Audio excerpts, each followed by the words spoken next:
everyone. And so where's the money going? The money is going mostly to school safety. Boom. So I completely understand that they were under a lot of pressure. Right. But working in nonprofits, one of the things is you were always, like, we had to have, if you were asking for money, your legislative budget request, your LBR, it had to be with proof of this is what we're doing, this is why we're doing it, here's proof of how it works. Personally, when I look at what they have decided to take this money to use for, I am not a school safety expert, do not claim to be. I have never seen anything that says putting armed guards in schools helps.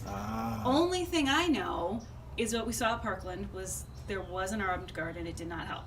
So for me, I'm looking at it's taking all of this money away from the arts, which has been proven to be very valuable for communities, for the economy, and even for people who are going through trauma and grieving. This is a proven thing that we have, and we're taking money from something that's proven, and we're putting it into something, and if somebody has the proof, I would love to see it.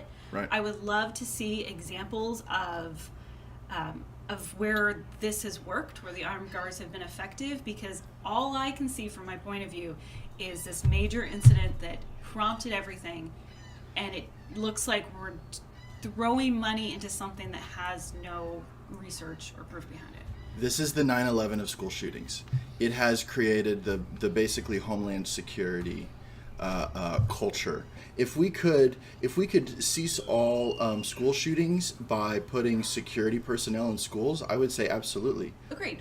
And now we're doing something very interesting, right? We're taking from the state budgets outside of education. So we're used to seeing arts being eroded within the educational sphere, but this is entirely new. They're pulling from the arts outside of the education budget. Yes.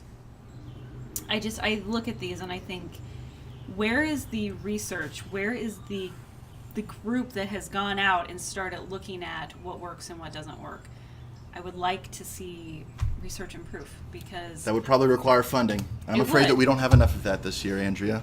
So we're just going to have to take and run what we've got. So we'll see how the effect it has on some of. I mean, we will all probably see that in our beloved arts organizations. They're getting 10% of the funding, right? Yeah, less than. He flat out says it's a kick in the teeth. Yeah. So what else is, like, there are these long-term things that are going to happen, and I wonder if the arts are just going to start, maybe they're going to become more local. I don't know. That's interesting. I think you're right. If by local you mean that people are just going to have to support their own artistic activities. Exactly, yeah. So we are in the Village of the Arts, which is interesting. Basically, you're saying that the next time there's an art walk, you want to come by and do like an art table for the community? An art table? Yeah, just do like finger painting or one of those, I can't say the name of the types of places you go to and you drink wine and you paint a painting based on somebody else painting a painting, and you do it with your friends and you're like, this is so really much terrible. fun. I actually did that for Galentine's Day this year. It's awful. Galentine's Day. I hug